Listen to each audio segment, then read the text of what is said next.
Welcome to the NACE Star League studio. You're joining us in the mid-month of October for the final day of the regular season for NACE Rocket League.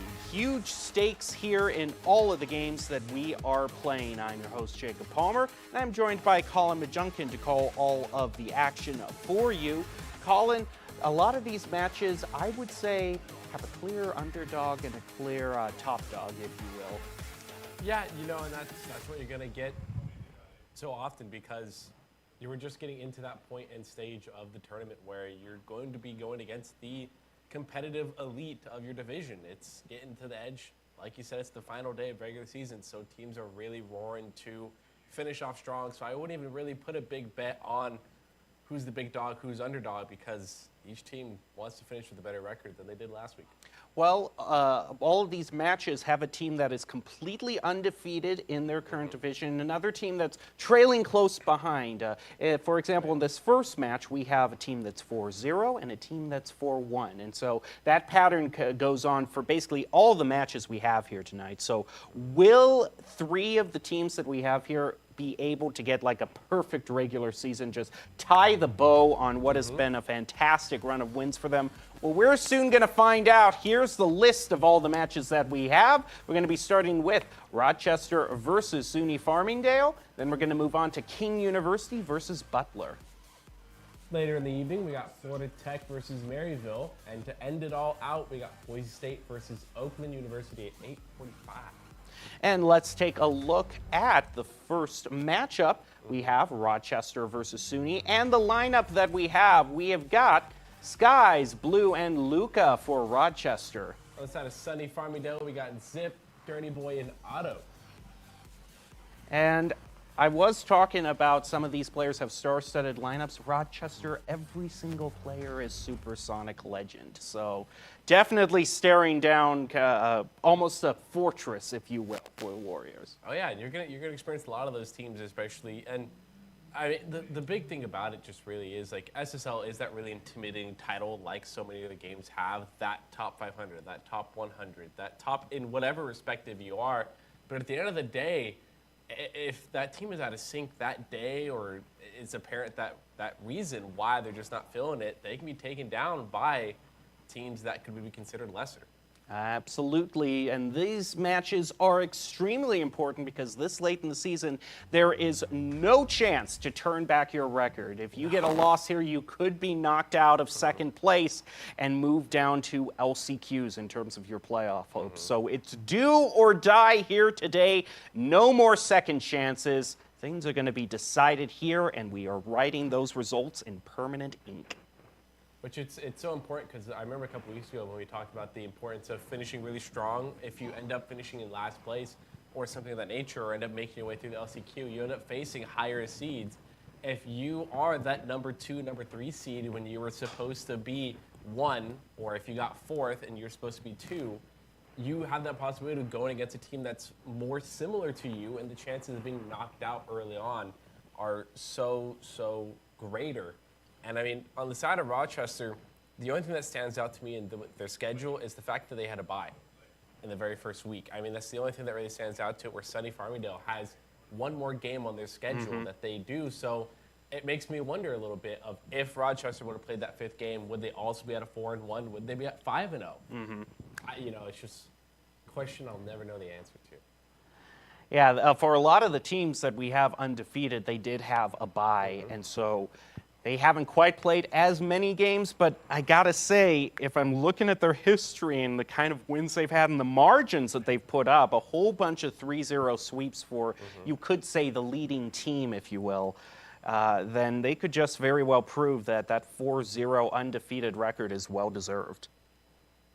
Yeah, it all comes down to this. In this best of 5 that really marks, is it the end of the regular season or not for you? Well, I mean, I'm pretty sure both these teams have a pretty solid chance to make it into the offseason. They both have pretty staggering records. Even if Rochester loses 4-1, Sunnydale goes 5-1. Even if Sunny Farmingdale loses 4-2, is still a good enough record to get you into the offseason. So I don't think these teams' chances to get in are really per se on the line, unless we have some real nail-biter type placement and seeding going on. But you never really know. You got to play every game like it's the last. Well, if you remember the last few weeks, Colin, we have had multiple divisions in the East and West Central flavors where the second place position has been 2-3-way tie. So there are other teams that are vying for that second place spot that are playing in matches that we aren't going to highlight here tonight because we only have so much run time and we can't cover, all the dozens of games that happen every week in the NACE Star League. So that's kind of the wild card is does that third place team, that fourth place team in the same division, do they get a very crucial win today? And does that overall make a loss for a current second place team that we're seeing right here more consequential? So much is up in the air despite the fact that we only have one game left in the regular season. And as we get down into the actual game that we have here today, what are you going to be looking for? I mean, we're getting to the point where we're seeing the top, basically for every match, the top two teams in each division. So if you're looking for top tier play, what's on your checklist?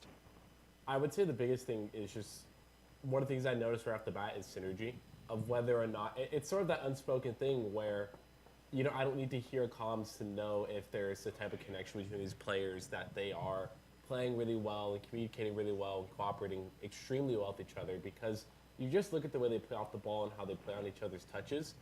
And it is that bit of a game sense of if you have high game sense, you can sort of make that way on your own. But a team that plays really well off each other, looks for passing out skills, looking for opportunities to hit each other on the field, and are forward thinking, like going for a demo play, I might be favoring them a little bit more. All right, we are off to the races. Rochester versus SUNY Farmingdale. Right now, Rochester facing a little bit of pressure, but they quickly recover, almost driving it into the goal. The follow-up by Luca not going to get the first goal. Farmingdale are going to be able to walk away from that, but maybe Rochester puts another shot on. They do. Save comes through. Now SUNY Farmingdale looking for their clear. Ooh, and in the heat of what was a demo, I have no idea what happened. No, that's just great. That's coordination. That's textbook. You have the shot. Your teammate goes to clear out the main goalie. That is what you were talking about. You were talking about you're looking for synergy. And I got to say, that first goal from SUNY Farmingdale, doing a great job giving me confidence about their abilities. Off this next kickoff, pressure placed by Rochester, and a quick shot on goal by Skies to equalize it, not even a minute into the match. Just absolute, really well played off each other. Skies absolutely steals the goal, so we really know who ended up getting it at the end of the match, but 1-1. Cannot complain so far off the start of this matchup. Only 40 seconds into it and a lot of action happening. Knight trying to hit Skies on the corner. Also looking for a redirect of their own. Wasn't able to get it. Skies are going to cut the rotation, get a touch, set it into mid. I think it's one touch, but it's going to be demoed immediately. Skies is there for the pickup, though. Giving a touch off the backboard. One more, trying to look for a teammate on the sidewall. Not going to be able to get it, though. A good read, going to keep the ball on the defensive. Set off the backboard again. Interesting little grace period. I just cleared out for the side of Sunny. But Knight's trying to go back on the offensive right now, looking for the flip reset. Good defense by Sunny. They probably just found, just barely. Luca's able to get the save, but now a pass in the midfield's defended well off the backboard. Another play off the wall, deflected by Rochester. Luca looking to play this off the ceiling, gets a huge bomber back over toward the white goal. But no centering comes in. Skies doesn't quite get the touch he was looking for. It heads back to Knight for defense. Whip on the shot gives Knight an opening. He's going to air dribble it, flip reset, but it is blocked by Zip Boulder, who is quickly zipping over to the other goal and getting a lead for SUNY Farmingdale. 2-1, you cannot complain about that. A really good touch, really solid follow-up, and just an absolutely non-existent Rochester backline.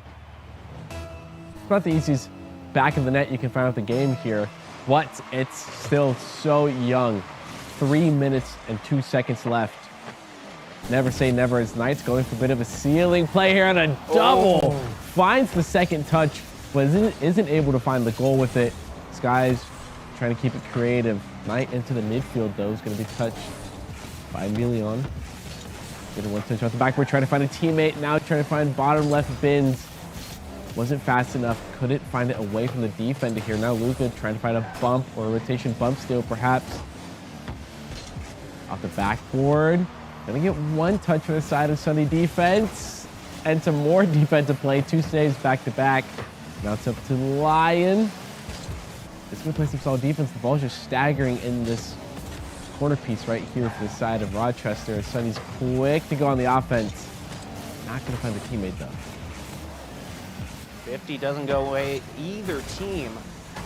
Luca gets a shot to center it, quickly follows up, bumps right into a defender, and 3 are in the air trying to get the ball. Bit of a recovery now by Zip, passing over. Actually, it heads towards Skies instead. Passing hasn't been so clear, but Skies has a beautiful air dribble that is in turn blocked. Shot on goal goes through. Follow up by Luca. Next follow up by Knight. Luca tries again up and to the left, and the defense is just ironclad right now. They are absolutely letting nothing through besides the one goal they let through about 2 minutes ago. Maybe 3. Now Knight up in the air trying to get some defense. Gets a touch, soft touch to the wheels. Not trying to get a follow up. Is able to get it, but gets demoed for it here. Now a touch off the corner here. Some chaos happening in the Rochester backline as they're getting bumped and demoed. But now Luca probably finds an opportunity for a double. Looked online, but Zip's the one to play interference. But Knight here looking for a solo. Emilion off the ceiling. Isn't going to touch, but it wasn't on target. Sky's going to get a soft touch. Boom it right back over to the white corner. Trying to keep a low. Zip in dangerous territory, dribbling the ball there. Gets a bit lucky with the last second touch. A shot on net blocked out by Luca. And a second attempt, a bit of a touch off the nose. Not powerful enough to speed past the defenders. Only 40 seconds here left while Sunny still holds the lead. Rochester might be showing a few cracks. All 3 of them were bunched up into the goal with 2 of them low on boost. They've recovered now, and Luca's going to place another shot on the goal. Off the backboard. Follow up. Not quite coming through. Zip gets a touch on it, placing it back to midfield marker. Meanwhile, a demo was placed onto Rochester, keeping them at bay for a few more seconds. Another demo onto Luca. They have him nailed down. 10 seconds left. Is there going to be a goal to tie this up? Sky's going to try yet again. Follow up, Knight trying to push it in. He gets it, and we're tied up with 3 seconds left. You can just tell the desperation on the field to find a way. If there's a will, there's a way, and Knight getting 2 touches back to back to eventually just overpower the ball over the top of the car. 3 seconds here. It's possible somebody takes the lead, but highly unlikely off the kickoff. 2-1. Luca gets a touch. This could be the chance to make a play off the backboard. A shot on the net. Oh! Defended by the stalwart defense that is Sunny Farmingdale. Isn't going to find the back of the net, but it was extremely close. Now Sky's trying to play it soft and slow in the corner. Not able to get too much done. Zip's going to get 1 touch, though. Skies get a good follow-up off the backboard. Luca off 1 now, trying to make something happen. Gets blocked out, though. Now Sunny on the bib and offense. Gets a bicycle kick over 1. This could be the opportunity. Takes the shot. Puts it right on Knight's car, though, I think this is the time, though, where Rochester is most vulnerable. You look at the boost levels for all of them. The boost starving is very good. For SUNY Farmingdale, they're going to try again. Rochester just can't do that much acrobatically with the lack of boost they have. As long as the side control and pressure is kept up, it's been driven back to midfield. Knight looking to get a little bit of room for Rochester. It heads off to the corner. See if SUNY Farmingdale can find their clear. Skies another touch off to the corner. Plays it above. Right now they're just trying to line up their shot. Set it up for a teammate. Knight. Demo goes on to Skies though, so he's not available for the pass. And that allows a clear to go through SUNY Farmingdale.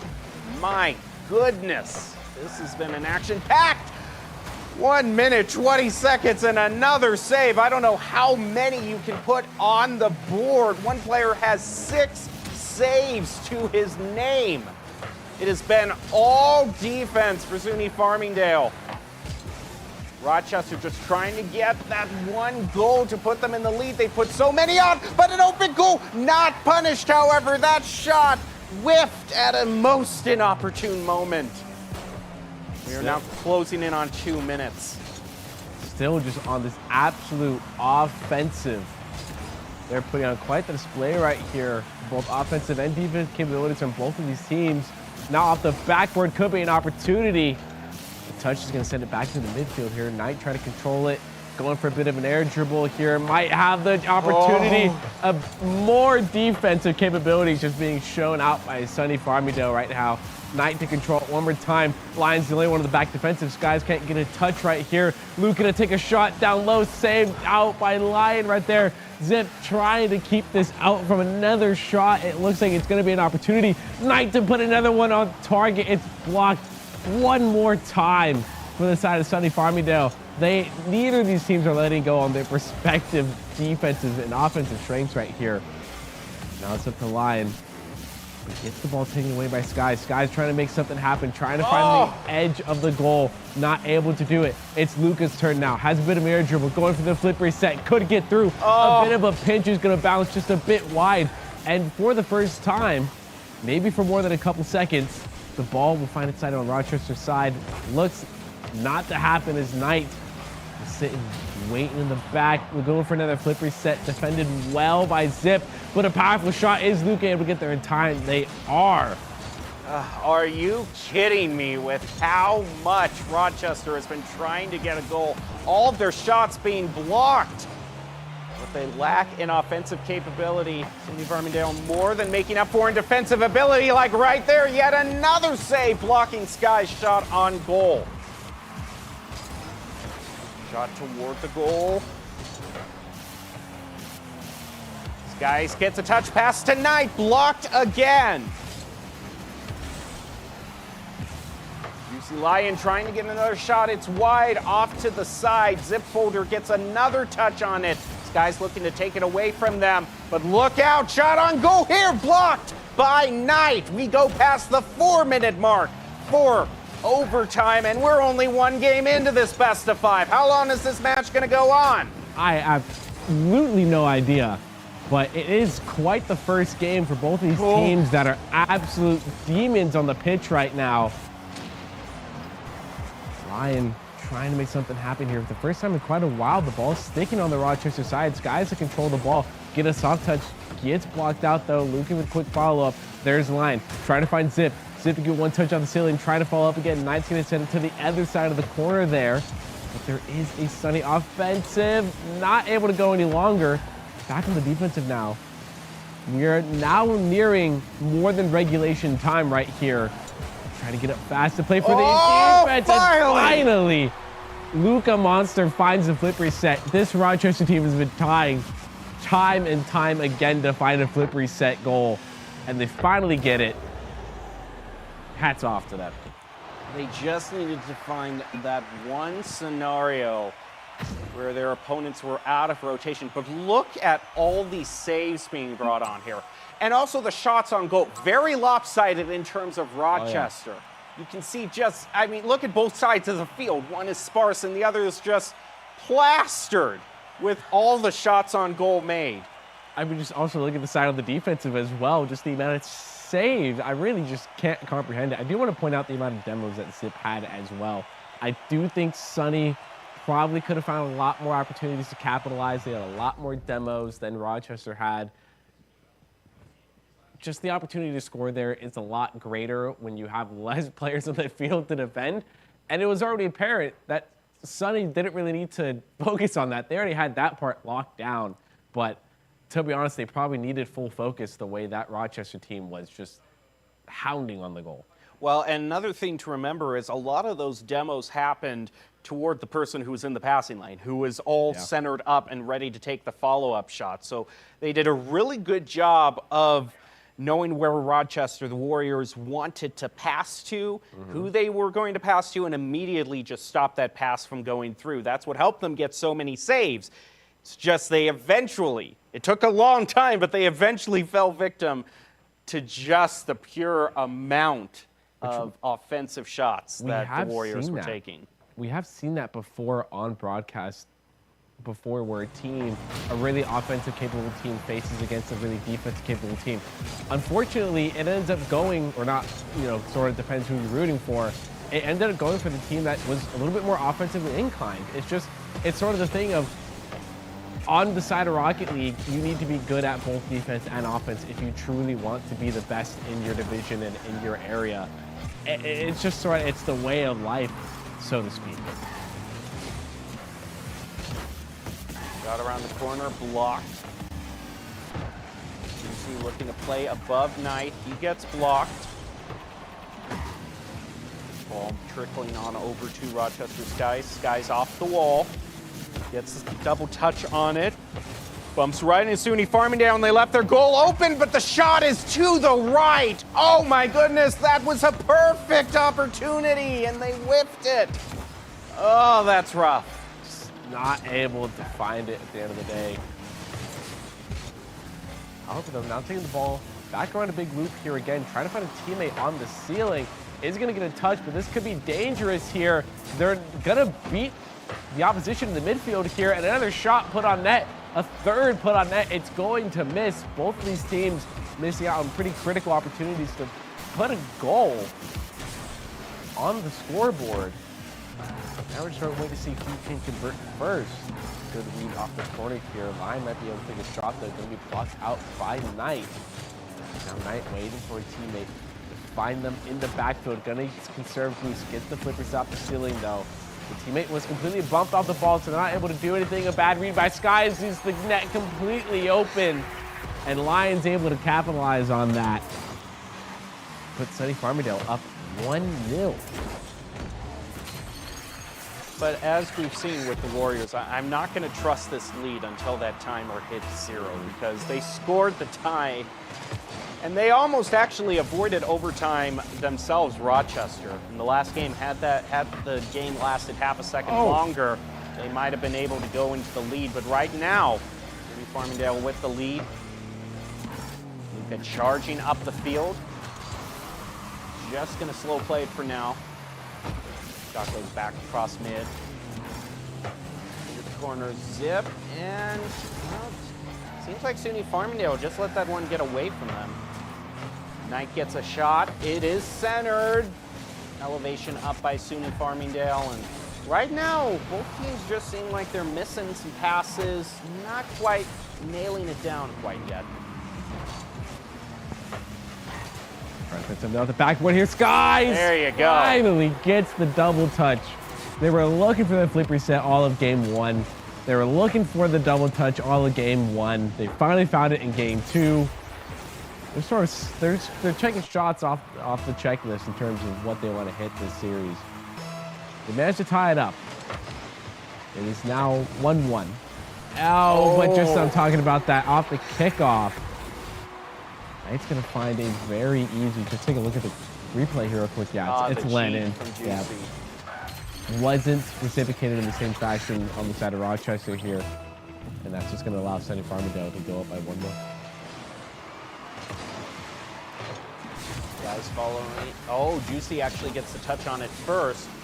The folder hanging out side of the field, but a bit too far back for the pass to go through. Luka gonna drive it all the way up to the field, up to the goal.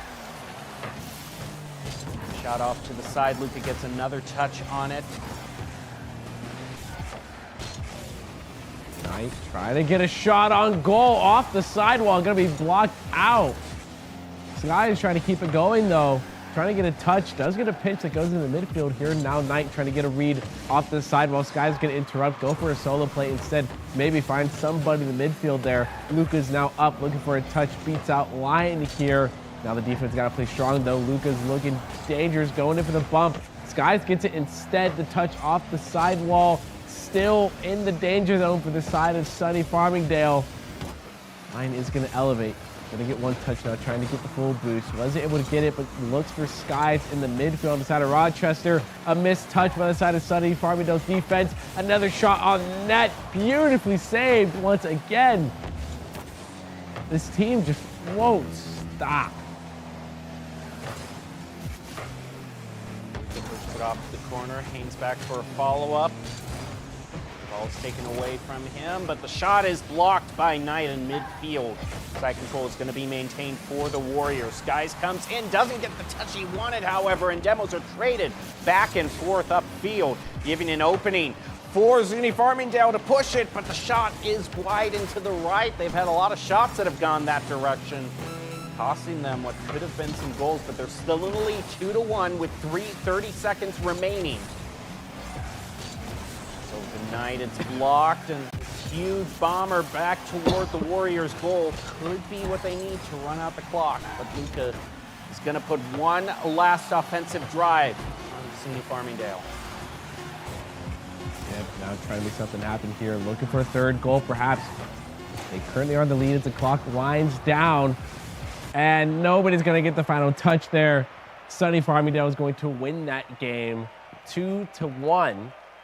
A lot different of a game than what we saw in game one. And that's what I sort of mean.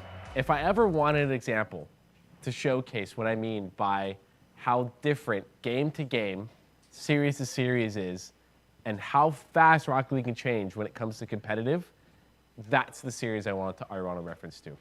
Because we had such a night and day difference between game one and game two. Now in Farmingdale, I really think a lot of the goals that they scored in that second game were ones that are right off the kickoff. I mean, they had great positioning off the kickoff and teammates knowing when to cheat up. And I think that might be the ticket forward. I'm going to be looking for goals scored maybe 10, 15 seconds after kickoff as being kind of the best chances for Farmingdale, because from then on out, Farmingdale has a great enough defense that it just becomes such a grind from then on out trying to get a goal. And that just may be the strategy right there in terms of if you really do want to narrow it down to how we want to approach the game. I honestly agree with that strategy, because it's about as solid as you can get. If you can score really quickly and just make sure the opposition can't get to those quick goals either, they're going to find themselves a very quick way to a Series W. However, though, if they let Rochester have these 3 moments in the air with a lot of boosts, they're going to find themselves in a very dangerous spot. All right, we are all reset to game 3. We basically reset it to a best of 3 at this point. Tied 1 apiece. Luca moving up the field, trying to center it for a teammate, and Knight comes in at the last moment, right out of the corner of our screens. The times that this team is going to be able to finally find the passing to the teammate, it is going to be so devastating for Sunny to defend. And that's honestly the type of play I love to see, from going from very tight to the backboard of where we're expecting a pass to going very deep into the midfield. And if you can put a power shot on net, you want that person to put it there. And then Sky's going to have to push some defense after a missed opportunity. Off the backboard here, Knight. And trying to stick with it. Sky is a cut, trying to get a touch. Luke gonna put in a shot on net. Look at top spins. Was going for the double as well. Could not find it. And that is going to be Sunny Farmingdale staying in, keeping this game at a 1-0. Ball gets played around Luca. Zip passes it over. Shot goes right over Juicy, and they just move too far up. Very uncharacteristically, I must say. Yeah, that's definitely, I could see the passing play, and it really just was. You got to be so careful when you commit your third net. You've got to be so careful when they commit, because if they messed up that touch, it's over for you. And there's an empty back of the net off the kickoff. Both cheating players were not able to get much advantage to it. Luca now trying to stick with it. A quick drift touch. Not going to find much. Zip now trying to do a double off the sidewall. Wasn't able to find it though. Knight may have the angle here. If not, they're going to have a teammate to follow up, and that teammate is Skies. And just once again, they're playing with a different level of speed right now, and very uncharacteristically, we're seeing an open net twice in a row for Sunny Farmingdale. On the other hand, it might just be Rochester losing that game, that last game, kind of, shook some focus back into them. Like, okay, now we got to buckle down and focus. We're the favorites to win this match. Let's show them why we are. And they are certainly doing that with a 3-0 lead. A little over 3 minutes left in this match. It gets a touch on the ball, but it isn't centered. Knight way upfield, shot deflected by Farmingdale. Another shot on goal taken by Knight, and Otto is right there to shut it down. Play off the wall by Skies. The double touch. Didn't quite have the boost to pull it off. It's at an awkward angle, but here goes Knight to get the flip reset and play it above 2. Zip is going to be there as the final goalie. Keep this game, or at least this ball, competitive. Not this game because, well, there's a lot of ground that Farmingdale has to make up. They have time to do it, but it's still a tall order, 3-0. Good little pinch, going to keep the ball out of danger here. Zip going to look for a second touch off the sidewall. Is he going to be able to do uncontested here? Now it's Lion faking the coaster pinch with the sidewall there. Knight goes for a beautiful bump onto Zip, does get it, but Skives is not quick enough for the follow-up here. Luca now trying to set up for another passing play. Now what do Otto gets a pinch with both the opposing player and the ground. Ball doesn't go anywhere. Zip not trying to control the ball on the sidewall here. Luca was there to contest, one touch by Skies. There is Knight super far up the field, gets a pass to Luca, but it was beautifully intercepted here. Now Sonny Farmingdale trying to find an opening, gets the shot on net, but it was easily defended by Skies there. Now Knight going for the musty, isn't able to do it. Simply not enough power. Now Skies has to play with a soft touch in the corner. Gets assisted by a teammate here. Now Knight trying to get a read, not able to do it. Zip gets a pinch, but could still be dangerous here. Knight gets a second pinch with the defense, still causing chaos in the corner here. Lion trying to simply get this ball out, perhaps get a flick over a couple of the Rochester defenders. Was able to do it. It was sent back to the blue side though. Zip gets one soft touch and a pretty open net, but Knight was able to get there, fakes one defender. And Rochester gets a demo to boot as well. Only 1 minute left in this match, and now this 3-0 lead is looking darn insurmountable. As soon as I say that, though, they try to put a shot on the goal. Explosion right in our faces. We can't see for a whole bunch of time whether the ball went in. It didn't, however. Rochester Skies in the goal, be in the defense when the Warriors need him. But another open goal! Juicy capitalizes on it. We've got a game again. Finally seeing that side of the Sonny Farmingdale team that we saw in game 1 in terms of a lot more of the demos come alive. We also saw it from Rochester at the very end of it, and a little bit of hustle to their actions right there at the very end of not letting the Rochester's low boost teammates find any way or how to get the ball out of their own side of the half. Now Sturdy Boy trying to do that as well.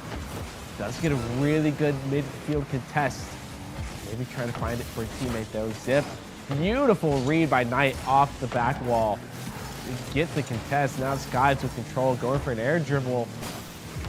Touch is there on the defensive side for the blue team. Knight now trying to get a rotation back. Dirty Boy trying to find Lion. Lion was able to get a touch for the final couple of seconds here. They might not be able to get 2 goals, but one more isn't completely out of the picture here. Dirty Boy up to Lion. Lion trying to go down to teammate. Zip had the shot opportunity, and it was looking like a goal because that was going underneath the only Rochester defender in net. But unfortunately for them, even if they had scored that goal, the whole game was really wouldn't matter. the whole game was decided on just kind of on the kind of that disastrous first minute for Farmingdale, because after that things were back to normal. They were the defensive team that they have shown they can be throughout this match. It's just something was gone that first minute. Something they tried something different. They tried to be a little bit more offensive in their approach, and it just seemed to backfire quite a bit for them. Where 2 open goals, just you've got to keep in mind of that rotation. Where's my teammate? Where am I in the field? Do I have a third man there for defense? Am I the third man? Do I need a shadow? There's a bunch of different things that honestly Sonny Farmingdale did really well those first 2 matches, and they had some really good timing there too. They had some very lucky timings, some very lucky shots that they were able to save, and perhaps that luck's run out and Rochester's finally able to find the open nets they've been looking for the entire series. And I don't dislike the idea of Farmingdale to be going for more offensive plays, but it was like you said at the beginning of this game, you have to have that balance of skill in being able to pull off offense and defense. And certainly I'm not saying that Farmingdale doesn't have any skill. Oh, no. But when you're going up a team of all supersonic legends, you're going to have to be near flawless in everything you do. Oh yeah, at the highest level, really at any competitive video game, the more mistakes you make in the moment, and the better the team you're playing. If they truly are a better team, they're going to be able to capitalize on the mistakes you make. And right there, the one mistake was they gave Luka too much time in the air. And a beautiful follow-up off that backboard touch, and not quick enough for the defense. Rochester goes up very early again. Yeah, Juicy Lion had a decision. Does he go for the pass or does he go for the goal? He tried to move back up the wall to be able to block the shot, but by the time he got up there, the shot was already made. Shot toward the goal, saved by Luka. Juicy is going to push it to the corner. Shot centered, but no follow-up. Knight puts a shot back toward midfield, 50 in favor of Farmingdale. Luka pass back over to Skies, but Zip gets to it first. Heads off to the side of the field. Knight plays it around one, has a shot toward the goal, off the crossbar, and just doesn't trickle in, but the follow-up from Luka is going to be there. That was way too close to let that one slide. That's about 2 or 3 times it's already happened to this Rochester team, and beforehand they were never able to convert on it, but this time they're finally able to find it, and they're able to find it in probably the most important game, in my opinion, match point in Game 4 right here. So it's a good thing they're finally finding them, and Sunny Farmingdale's finding themselves in a similar position. A beautiful ground pitch from the ceiling there, almost found its way into the net. Unfortunately did not. Now Knight trying to carry the ball from end to end here. Flip reset, trying to find Skies. The touch was almost there by the teammate, but just couldn't find it. Warriors looking to close this one out. They already have a lead pretty similar to the one they had last game. They're just one off the pace. Knight gets a touch. Pushes it off their own back wall. Gets it to midfield. Journey Boy blocks it, but Skies is following. Keeps the play going. Got off to the other side. Dale pushes it back toward the goal, and that one gets away from Knight. He gets the initial touch on it. And I love that too. I love the decision to control the ball, but the touch was not there. It ends up bouncing. Ideally, that touch sticks to your car, on the side of your car. Just could not get it towards the very end of that. That is so unfortunate to find out. But they're still up by 1, so the game's not completely done, and to be honest, Rochester still controls a lot of the time spent on whose side of the field the ball's been on. Knight with some solid backboard defense. Now trying to get an air dribble going. It's going to get contested, though. And a bit of a shot on net, bit wide, though. Journey Boy is going to be there to play some defense. Getting over 1. Maybe looking for a teammate, though. Knight's going to get the cut. Otto's going to opt to get a pinch onto the sidewall here. Too much though. Now Journey Boy doing the same. Catches the ball, gets it over 1. It's only Knight up. Their touch depends on if this ball can be defended. A beautiful double touch off their own backboard there. Risky play, but it pays off. Dividends, but Journey Boy had the shot to put a very proper shot on net, but overshot it. Luka pass over to Skies. Quick shot placed on goal, but it's read by Farmingdale. They're going to keep this game competitive, and the shot goes over the follow-up for the Warriors. So Rochester's going to have to back up as Farmingdale goes in on the counter. Skies has to play around 1. He is going to be able to do it. Knight following up. Gets a touch. Juicy trying to take it away from the Warriors. Now Zip comes in. And it is a fierce battle in midfield to try to gain control of this ball. Luka plays the shot, deflected away by Otto to the side. You look at the shots on goal, it's been Luka all the way. He is up to 5 for this round. And Skies just gets it in there. I was almost thinking that this one wouldn't go in because we've seen so many shots from this particular angle that just haven't gone in. I was surprised that, oh man, yeah, that's an unfortunate touch. And It's such an awkward angle Yeah. too. You just never expect it as a defender to find its way in the net because, like you said, you just see so many shots on that side that are just way too wide or way too short. So when there finally is one that actually has a decent angle to get in, it can take you by such surprise. A bit of a blitz by Zip, almost found its way into the net. Wasn't able to though. Luka now trying to find Knight. Knight to get one more touch of the wheels. Luka going to control the ball here, closely following by Knight. Gets a bit of a musty. Sky's trying to pick up the slack here. Sitting on the backboard here. Could see a shot. He's not. There's a bit of chaos in the corner here as Luka's going to look for a clear. Line is elevated. Gets beat up by Knight though. Knight still in pursuit of this ball. Almost gets the double. Zip was the one. Okay, good defensive touches there. Now off the sidewall. Good read by Luka. Gonna clear the ball. Gives the ball to Knight. Knight now trying to make something happen with the solo play. Gets the touch off the sidewall. Makes these Skies in a desperate attempt to finish the ball off, but not able to quite get there. But still, this Rochester team holds so much control over the ball possession. there's only 30 seconds left. That would have to be a goal every 15 seconds for Farmingdale. I think we're just about done with this. Let's Zip. Zip has to score the goal here. They can't let it go, and the shot was wide open. Oh, that's a heartbreaker. That is what they will not let down for a while. Having zero boost there in this situation and a panic type state of just trying to make sure the ball finds its way in the back of the net. One missed touch was all it took. Sky's trying to get a last second flip reset play to go in. Knight put in one more shot on net. Lucas surprisingly gets a touch to save with the free flip. Doing it again. Knight elevates. This ball staying up for quite a bit of time at 0 seconds.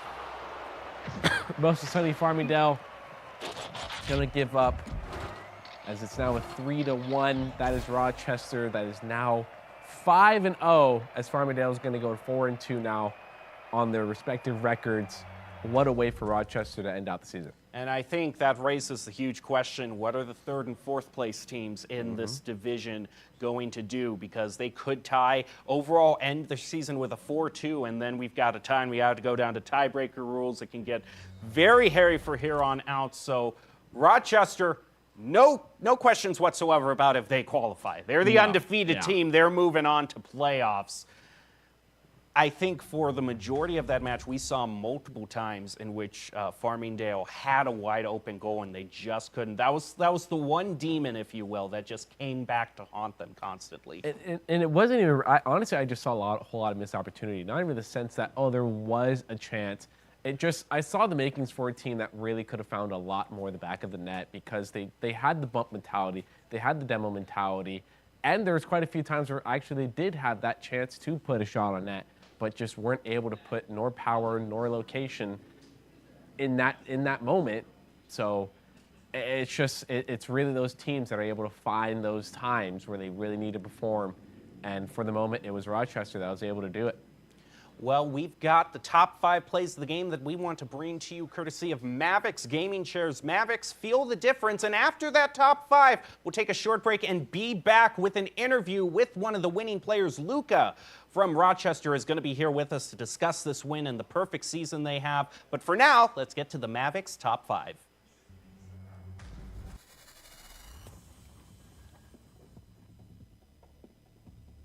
Long time, but they eventually fell victim to just the pure amount of offensive shots that the Warriors were taking.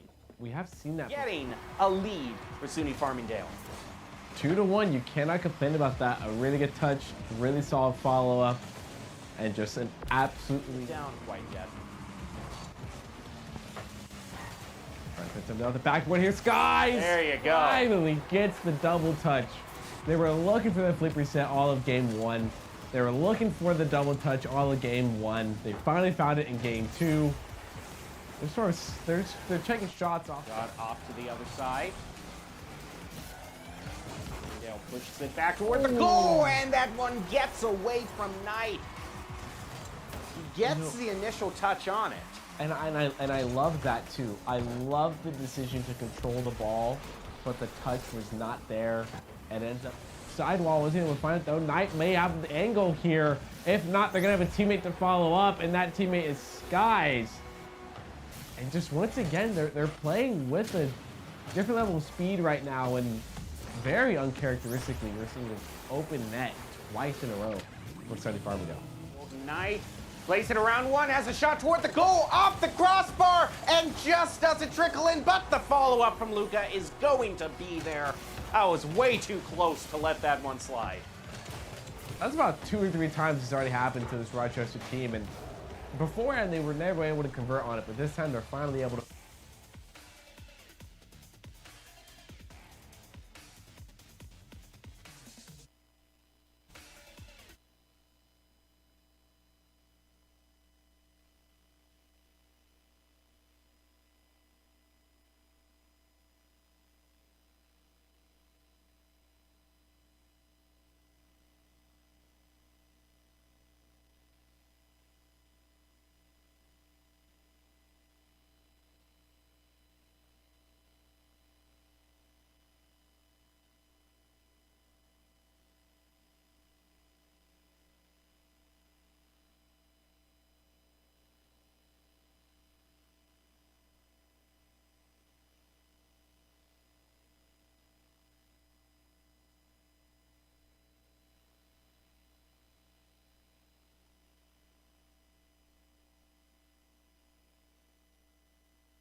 Welcome back to the NACE Star League studio. We just saw a complete sweep by Rochester, giving themselves a perfect season. And we've got one of the victorious players with us. We've got Luca joining us. Thank you so much for stopping by.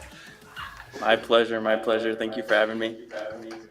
Well, it definitely was a great game to see, although things were a little bit up in the air during the first game. We had almost a 5-minute overtime. Take us a little bit through how that was in the first game.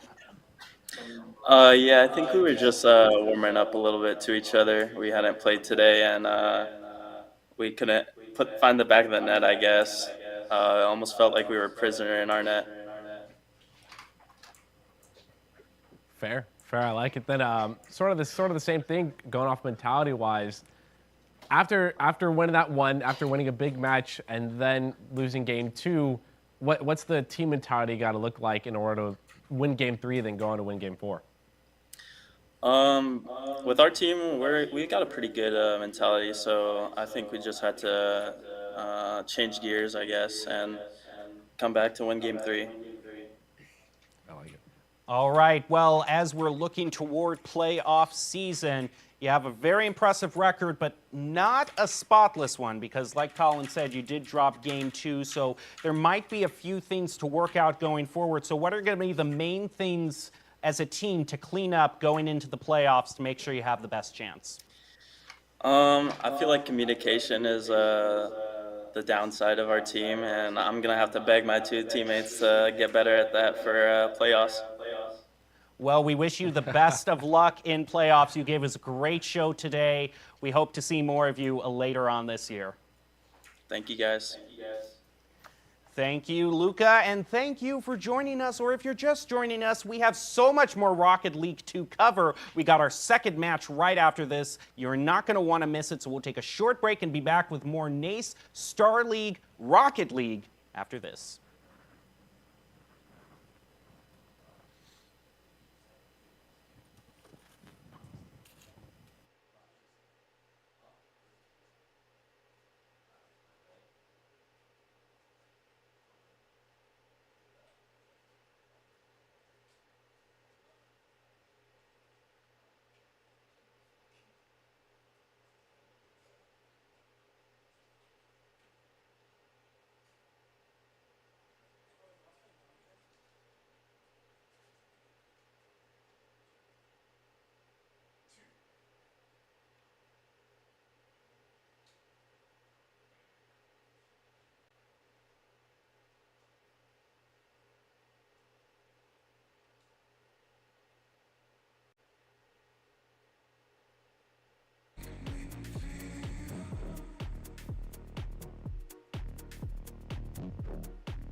Just found, just barely.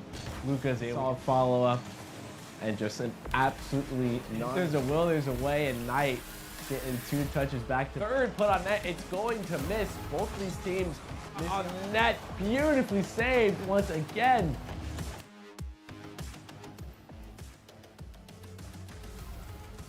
Welcome back to the NACE Star League studio. You're joining us for our Rocket League Day. We have 4 matches lined up for you. We got done with the first one as we saw a great victory by the Warriors. to be able to give them a perfect season. We will now be moving on to Butler versus King. And again, we have an undefeated team and a team following close behind with one loss. I'm your host, Jacob Palmer. I'm joined by Artemis Rain now. Call all of the action for you. So, Artie, I understand that King is the undefeated team, the top dogs, if you will. But there's an interesting thing about their game history that could be cause for concern. Yes, so sticking with the trend of my giving grades to players and teams, when you think about it, you are getting A's, but they're not perfect. It's though you're skirting along that line of dropping into the B range now at this point, because early on we had 3-0 sweep, 3-0 sweep, 3-0 sweep. First 3 games were exactly like that, but the issue that some players run into is complacency. They don't think they need to do better. I mean, we 3-0 swept our first 3 games. Why don't we just stick with what we know? Well, if you don't change, you don't get better. Teams are going to scout you. They're going to watch the VODs, the broadcasts, everything, figure out your weaknesses, and it's starting to show. Shortly after that their third 3-0, it was 3-1. Next game, 3-2. Now they're riding that line right at the 90 percentile mark. The question is, did they do the extra studying? Did they look up what the other team likes to do and try to improve their own strategies going into this next game? Lest we might actually end up in a 2-3 situation not favoring the side of Kings. Let's take a look at the overall lineup today, see how we got here, because we started things off with a match that was between Rochester and Farmingdale. That one went 3-1, so already kind of good omen if you want more competitive games and not just sweeps. Now we're going to be moving on with King University versus Butler University, the Tornado versus the Bulldogs. And then after this match, we're going to have Florida Tech taking on Maryville, and we'll close out our night with Boise State taking on Oakland University. Maryville definitely that elephant in the room for Florida Tech, but we'll have to get to that on the next match. Right now, let's focus on King and Butler and see what they have brought to the table in terms of their lineups, the players that are going to be playing for them today. And the thing about King University, again, is like we see a lot of different players. We see a lot of players in King having, supersonic legend across the board. But for Butler, they have some supersonic legend, but not all. No, but I mean, if you've played a lot of Rocket League, you know that it's kind of like learning how to walk. It is literally, you hit 1,000 hours, and that is where you're starting to actually feel as though you know what you're doing. And then you hit that 1,500 hour mark, and that is when we're starting to push into the Grand Champ range. And so for the side of King University, who are all our SSL players, we have Cynical, Storm, and Turbo. And then for Butler University, we have Craig, Morales, and Kai. And it's just like Colin said at the beginning of the first game, rank is one thing, but the main thing it comes down to is communication, and that's synergy as a team. Are you calling things out? We saw with the winning team that we had Rochester. I mean, in the interview, the self-made interview, the reason we lost the second game and the reason it went into overtime in the first is we had communication issues. Just one piece of that arch gets taken out, and the whole thing can crumble. I think the other keystone in this situation is also trusting your teammates to know the rotations they need to be making. It's one thing to calm, but it's another thing to be able to simultaneously call something, but you know that if you're going to go after and get in the play, get into the passing lane, something of that nature, and there's the risk of a clear coming out from the enemy team, that you have faith in your teammate to make the rotation into the back post, or make the rotation to mid to intercept and prevent that clear from happening. And at this high of a level, this really comes down to a game of mistakes. How many does your team make? And most importantly, how good is the other team? What's their percentage rate going to be in terms of capitalizing on those mistakes? Are they going to turn every mistake into a goal? I think one of the things that was a downfall earlier for Farmingdale was they had times when the goal was wide open and they just whiffed the shot. So can't have any of that going into our second match, King versus Butler. Off to the races, and Turbo immediately looking to place a shot onto the goal. Kai is able to recover. But King already putting the pressure onto the Bulldogs. And another shot from Turbo. Double commit on the save from the Bulldogs. King is already making their stance shown. They want to win. Cynical off the wall, has the ball pinched away by Craig, who sends it to Kai. Storm elevates at midfield. Craig will elevate from the goal line. Butler University's half sends it across the midfield stripe. Kai off the back wall, gives it to Craig. Craig will pop it up in the air. Elevation from Turbo. Gonna bring it down to midfield stripe. Has the ball taken away by Morales. Morales passes the ball to Kai. It goes up the back wall. Storm pinches it away. It's still not leaving the defensive third for King University. Off the back wall again. Cynical will manage to make it across into the defensive third for Butler University. Goes for the shot on goal, but it's pinched up towards the ceiling between Cynical and Craig. Turbo goes for the redirect. It's not on target and sent back to midfield stripe, crossing into the defensive third for King University. Storm snags it, trying to corral it here in the corner. Got a bit of a traffic jam in the corner. Morales pushes it back to the corner, and Cynical is waiting right there. Now Storm takes charge. Stops at the first post. Turbo keeps it from going across midfield. Good touch by Butler is going to send the ball clear back over toward King's goal, and they try to put a shot on goal again, but Storm is there with the save to keep this a scoreless tie. Turbo off the back wall. Storm tries to cut in, doesn't make contact. Instead will demo Kai. Morales brings the ball up over one. Can't get it past Cynical. Cynical pops it to Storm. Storm tries to pinch it through two, cannot find the back of the net. Turbo goes for the follow-up. It's saved by Morales, sent to the side. Kai does not make contact. Cynical capitalizes and makes a shot on goal. It's turned away by Craig. 50-50 goes in favor of nobody. Morales pushing forward, hitting midfield stripe, but loses possession to Storm. Storm will play it off the wall and lose possession to Craig. Craig ends up pushing the ball to the back wall. Turbo sends it to midfield. Morales will elevate, drops down off the ceiling, and it's pinched up towards the ceiling by Cynical again. Kai cutting in, trying to play it off the wall to a teammate, but instead Turbo will intercept, elevates with the ball, gets the first flip reset. Nope, doesn't fully get it. Cynical with possession has to skid around Morales, plays it into the corner. So it's going to be Storm and Craig battling for possession. Both whiff on contact. Kai capitalizes on the confusion, tries to go for a shot. It's going to be saved, but Morales with the follow-up also does not find the back of the net. Things have been a lot more even since the first 30 seconds where it seemed King might run away with it. Cynical tries to push it around the corner. Turbo gets his shot blocked by Morales. Well read by Butler. They move up the field. Turbo stops that counterplay, however. Morales gets a touch. Cynical's going to try again to find the clear for King. Gonna head over to Turbo. Turbo gets his double touch on it and gets a third to just push it into the goal.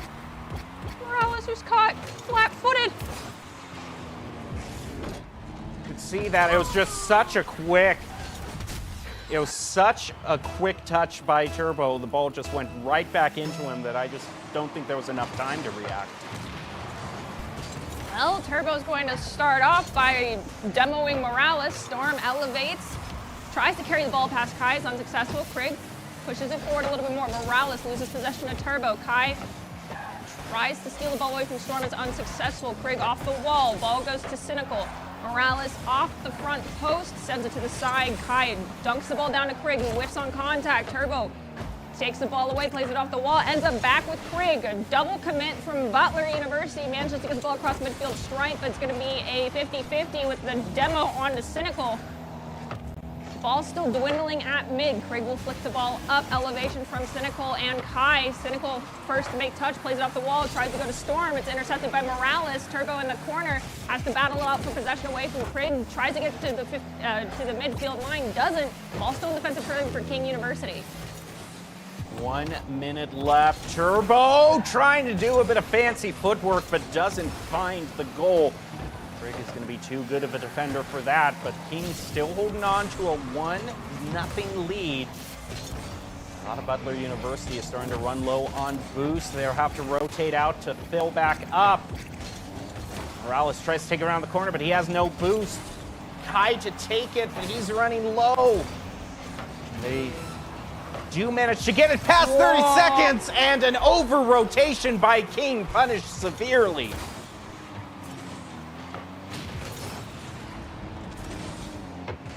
We said earlier it's a game of mistakes at this point, and that was a pretty much fatal one by King. Everyone was clear past the midfield line. Now Turbo comes in to try to rectify it, gets the flip reset, keeps going to try to get the goal. And it had a chance, but Morales is right there with the save. 15 seconds left, 50 in favor of Butler. Crucially for them, he's going to take that chance of a shot on goal away from King University. One goes from Butler, doesn't find it. Maybe one last chance by King, but they got to get up there on the field, and Craig gets the first touch on it, lets the ball ground, And we're into overtime again, game one.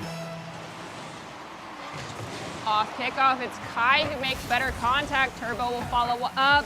Aerial from Craig will send it to the back wall for King University. Storm with possession, loses it to Morales. Morales takes a shot, saved by Cynical, not fully cleared, ends up with Craig, who tries to crowd in the corner. Double commit from King University to bring the ball to midfield. Stripe. Kai looks to send it to Morales. Morales barely makes contact. It's chipped over to Cynical. Cynical has to battle around Craig, manages to get it over Craig, but two defenders have rotated back. It's Kai with possession. Turbo goes and steals the ball away, but Craig finds an opportunity to find a small clear, still in the defensive third for Butler, finally crossing midfield Stripe. Kai gets a touch, moving in for the follow-up, but it's just pushed off to the side by King. Almost a minute into the match. Cynical will touch up the field, gets stopped, and double whiff on that 50. The ball heads back over toward King's territory. Push it past midfield. Craig's going to have to go up against Cynical, and Cynical plays it under him. Runs right into Morales. Turbo now setting it up. It's a bit too high, however, but Storm takes the follow-up, and it's blocked by Craig. Cynical in the corner, looks to send it to a teammate, can't find them there by midfield. Storm from mid, pops the ball up, has to maintain possession and get it around Craig. Flicks it over, Craig reads it, pops it towards the ceiling, but does not clear it. Morales and Turbo pinch the ball towards the corner. Storm attempting to cut in, looks for an opportunity to steal the ball from Kai. Kai pushes it into the defensive third for Butler. Thankfully, it's too wide, 50-50. Elevation from Cynical. Cynical has Storm. Storm tries to make contact, dunks it down over Kai, under Kai, but Morales saves the day, clearing the ball to the side. Kai will elevate off the back wall, send it into the corner. It's pinched towards midfield. Storm looks to be the first one there, but it's Craig to send it into the defensive third for King University. Ball heads back toward Kai, who's going to corral it in midfield. Cynical gets a shot toward Turbo. Turbo looking for a pass, can't find it. He'll fall to the ground, out of boost. Storm has to take it, try to keep the play going. Cynical another touch. Ball's going to be grounded. Morales pass over to Craig. Kai's also waiting on the side. Going to bring it around the corner, gets stopped by Storm. Storm looking to clear. 50 in favor of Butler. And they're going to use that to, push another shot on goal, but it's too wide. We're closing in on the 3-minute marker for overtime, still tied at 1 apiece. Turbo, great dribble, deflected. Morales with possession, has it stolen by Cynical. Cynical tries to elevate. Craig steals it, sends it to the back wall. Storm retaliates. It's in the defensive third again from Butler. Kai looks to find a clearance right from the net. Shot from Turbo, saved by Morales. Storm challenges Morales for possession. Drops down off the ceiling to Cynical. It's been played off the back wall. Instead, it's intercepted. Kai sends it across midfield stripe. Storm, who's in the defensive position already, gets possession again. Looks to... Ooh, that's it. That is the golden goal. Almost kind of fitting in the way that this game was made competitive in terms of an over-rotation. It's now on the side of Butler that allows King to get the victory. So basically, if we're all looking in terms of the major mistakes that allowed teams to get very crucial goals, it was over-rotation on both sides, 1 apiece for each team. Yeah, it's bound to happen. We're only human. We'll make mistakes, but it was rectified in the end, so to speak. And ultimately, King will walk away with a 1-goal lead and a first victory in our best-of-5 series. And it's also a question of how soon they warm up, because sometimes complacency can get you, or maybe it's just the first game and you're still trying to, feel out the other team, see what their strategy is, how they like to play. We saw a very similar situation a little bit earlier with Rochester, and then in the next few games, past game 2, they were very much in control of the match. So we'll see if that margin grows for King, or if things will stay the same. Very competitive and winning by only 1 goal. Now we're ready to head into game 2 of this best-of-5. Tornadoes versus Bulldogs. Remember, this is the final game of the regular season before we head off into playoffs. And, of course, we talk about those LCQs that we have been teasing so much over these past few weeks. Yes, and these teams, no one ever wants to have to be an LCQ, but you'll do the best with what you have. However, it then pits you against every single one of the top teams from there on out once you make your way through the LCQ. So King, Butler, who's going to send someone into that situation, who's going to continue their run with the better game margin, as we have Kai playing off the back wall. Does have Turbo go for the challenge, dumps it past Turbo. Storm will elevate at the midfield stripe. Looks like Morales will leave it to Craig to interfere, pinching the ball towards the ceiling. Cynical comes in, plays it off the back wall, has Turbo for follow-up, double commit from the defense, ball is right above the net. Can they find the angle? Cynical's attempts are thwarted. It's Craig in the corner challenging Storm for possession. Storm tries to backflip, keep the ball from being cleared. Cynical comes in. Right now, pretty low velocity shots, all things considered. That's going to change with that one, however. Huge bomber back over clear, goes through Turbo with the save, and then immediately gets demoed for it. But it does keep this tied at 0 apiece. Kai going in, trying to squeeze it past all the tornado, and a follow-up shot by Morales is going to keep them on their toes. Kai attempts another follow-up shot. Bit wide to the side, however, and now King University pushes it back to midfield. Will Butler let them get the clear? Will they fight back? It looks to be the latter. Once again, King has been their own defensive third. Cynical off the ceiling brings the ball into Butler University's defensive area. Storm tries to play it around Morales, is successful, but loses possession to Craig. See a demo on the keeper of Morales. Cynical capitalizes on Butler being one player down, and that is King University coming in with the first goal.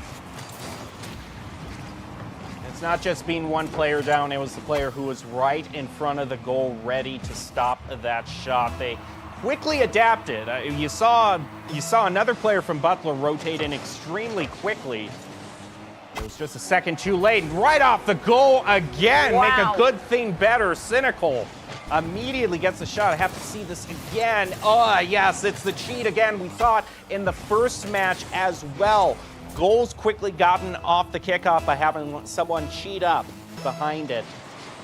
Paying dividends today for a lot of teams.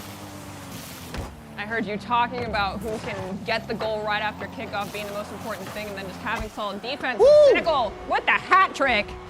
3 goals. We still have 3 minutes and 11 seconds on the clock. Can Butler respond? Because right now it is all the Bulldogs inside that defensive third, claiming the space and keeping Butler away from their own goal.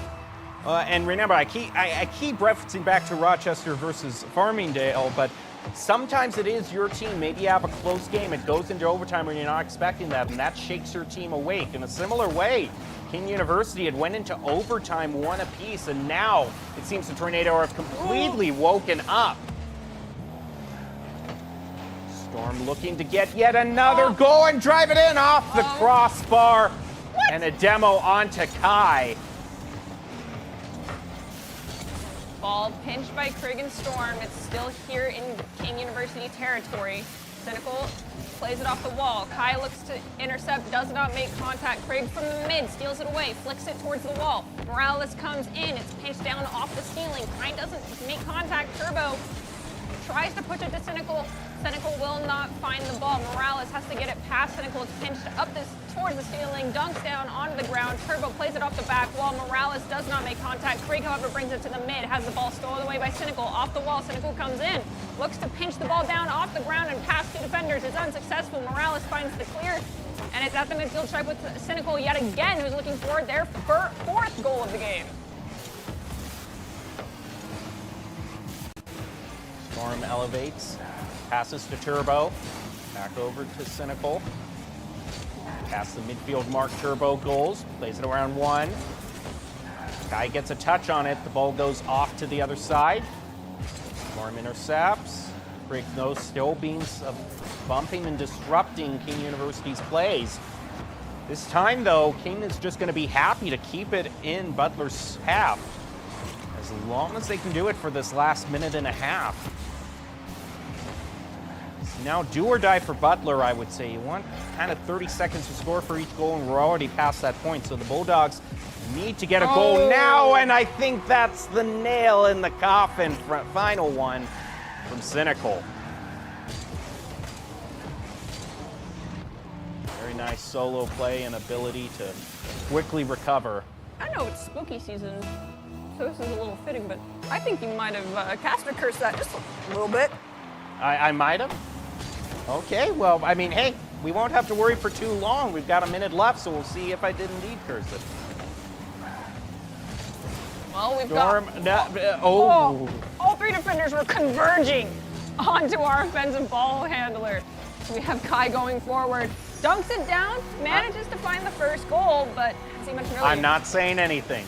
I am not saying anything. I'm just going to say that's a great dribble by Kai. Morales following closely afterwards. And again, we've seen teams, if they rotate too far up, they consistently get punished. 1 minute left. Still trailing by 3. Demo goes on to Turbo. Oh, Morales. Nah, Cynical's there. Cynical with full possession. Morales does steal it away for a moment, but it's in the corner. It's with Craig. You've got 44 seconds. Can you make some magic happen? Get 3 goals in if you're Butler. Morales takes the ball, leaves it for Craig. Back into the corner.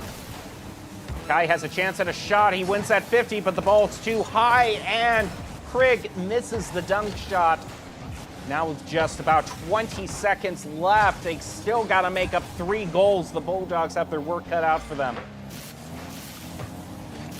Craig attempting to close that goal gap. Has the ball cleared to mid. It's with Cynical, the person who's scored 3 of these goals for King University. Morales tries to get it around Storm, is unsuccessful. With 1 second remaining, this ball needs to stay in the air, but either way, 1 extra goal for Butler still means that King University walks away with the Game 2 victory. Ball crosses midfield stripe. Morales pushes it towards the ceiling, plays it off the wall, dunks down off the ceiling. Craig plays it off the back wall. Follow-up from Kai. They manage to find the second goal, but it is at the 0-second mark. This has to be a feel-good goal at this point, and now it's a reverse sweep that is all laid out for Butler that they've got to pull out. I will admit, you had me going there. that last minute, you to just casually mention that I might have cursed them, and then less than 10 seconds later, a goal was scored. Alarm bells were sounding in the back of my head. Is it not my job to induce panic into everyone that works with me?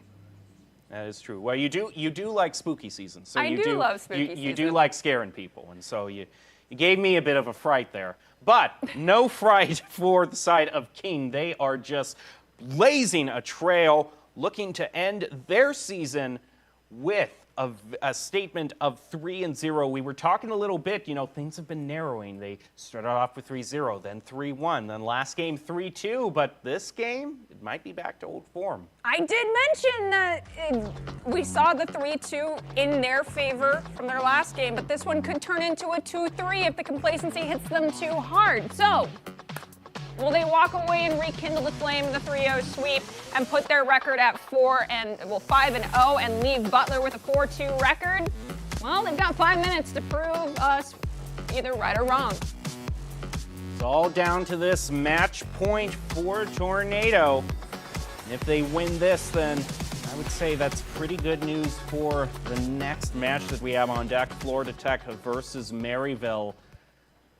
Maryville is in that undefeated spot, so having the first 2 undefeated teams get a win puts the pressure on you, but it might also give you the motivation. But we can't get too ahead of ourselves. We still have to decide who is going to win this match. Butler University looking to fight back, start a reverse sweep. Turbo deflect is going to be blocked by Morales. Cynical comes in, pass over to Turbo. Ball is high up in the air, Storm comes in, beautiful deflect! Picture perfect accuracy. All right, so Turbo's pass dunks off the ceiling, and Storm just tip of the car, top right corner. Again, another defender who was struggling to predict where that ball would end up, could not elevate in time to make the save. Side of the wall, Turbo goes. Oh, gets it stolen away from him by Morales. Cynical. Huge bomber and a demo up the field. Pinches it off the wall, but isn't going to be able to get it past the front corner. He'll get Turbo gets demoed, given an opening for Butler to gain back some territory, but no goal for you. Turbo pushes it off to the side, leaves it for Cynical, who continues dribbling it up the field. Shot by Turbo is going to put it off to the corner. Storm challenges Morales for possession. Still going to be King University hanging on. Turbo teeth ball off of one. Morales with possession at mid. Pops it up. Trying to get it over Cynical. Now has to get it past Storm. Chooses the demo Storm instead. Cynical pops the ball up. Takes it to mid. Is disrupted by Kai in the back corner. King University's half of the field. We have a pinch towards the net. Doesn't work. Out back towards midfield. Strike Morales gets it up over one. Storm off the wall. Almost it hits the crossbar. Then the top bar. Makes it out of the net, back to the midfield stripe. Morales pushed the ball really far forward, so it's Turbo, manages to make a save, sends it to the side. It's Cynical there, challenged by Kai. Morales comes in as the ball loses a little bit of speed, tries to get the flip reset, instead lets the ball die down. Now Craig comes in, plays it off the corner, a little too slow, and goes too wide of the net for anyone to follow up immediately. Storm goes across midfield. The red zone for Butler. Turbo looking for a dunk. He sets it up for Cynical, and the shot goes off to the other side. Storm sets it up, and the pass whiffs. But he still has control. Refills on Boost. Boost starves Butler for good measure as well. Right now, it's just a whole bunch of close fighting, but no clear possession of the ball. One thing is clear, Butler is starting to lose the defensive line. After that demo, see what happens right at the midfield. We lose one. Kai off the wall. The teammate who's supposed to be there is in the shadow realm. And tragically, that's goal number 2 going in. Halfway through, kickoff one by Kai. Cynical in the follow-up. Sets it up for a quick goal. He's his own follow-up. Complete solo play by Cynical. He gets the corner boost, and he's ready to go. He's got a full tank of boost. He's going to use it immediately. Push King University into, I think we've been here before, a familiar 3-0 lead. We are just crossing that halfway point threshold. Kai from their own defensive third brings the ball to midfield, gets it around one, but Cynical waiting patiently, snags it, pops it up over 2. Now has to just beat Craig. Craig will flick the ball towards the side. Kai comes in to apply pressure towards the follow-up, manages to maintain possession to midfield. Stride ball is going to be volleyed back against the back wall of Butler University. Turbo goes for the challenge against Morales. Instead, kites back for the midfield control, leaving Storm to go for the challenge. Storm decides to leave Cynical. Cynical brings it around one. Can't get it past Craig. It's going to be Storm coming in with possession. Once again, another team player losing the possession to Craig, but Cynical comes in, centers it up. The follow-up, however, is a little bit lagging behind. It's still here in the defensive third for Butler University.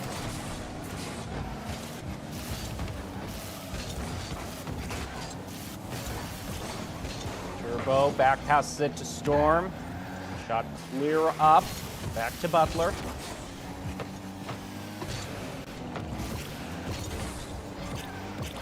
Morales, shot on goal, saved by Storm.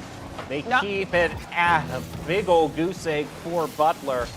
They are trying, but that was the only shot on goal they have managed to get this whole game. Turbo plays it off the wall for Cynical. Cynical's goofed out of the way by Kai. Kai demos Storm. Craig with possession has 2 teammates flanking him. Fortunately lands on the ground and ends up with, it was Turbo for a moment, then Storm. They pinch it out of their net. Crossing midfield stripe, the volley goes to Craig. Craig will pop the ball up. We are almost at the 30-second mark. We are now. Storm plays it off the back wall, goes for the double touch. The double touch leads it into the corner. Midfield stripe with Morales. Ball off the back wall for Kai, but Kai is pushed out of the way by Storm. Turbo goes for the flip reset, keeps the ball moving. Oh, it looked like King pushed up a little too far, but well, they paid for it. They almost do. A shot is just a bit too high. There just isn't enough time for Butler to stage a comeback right now. King University has this one done and dusted. Just need the ball to hit the ground, and they will have their 3-0 sweep. So we had the question as we started this game, was King slipping at all? I think they gave us the answer, a big fat no. Impact font, bold, italicized, and underlined for good measure. No emojis? No emojis. It is just, they're an exclamation point, however. Okay, I'll take that one. But just one, because more than one and you're diluting the value of the exclamation point.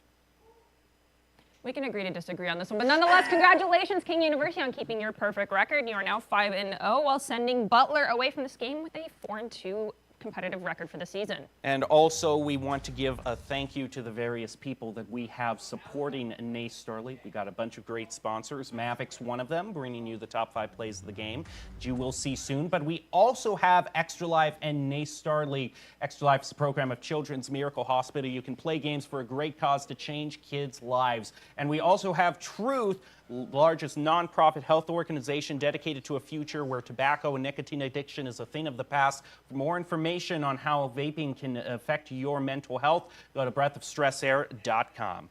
That's the second game all done. Now we are all set up for Game 3 with the Titan of Maryville ready to make their appearance. We'll see how that goes, but we'll bring you the top 5 plays of the game, brought to you once again by Mavics. Feel the difference with their gaming chairs. We'll be back after this break.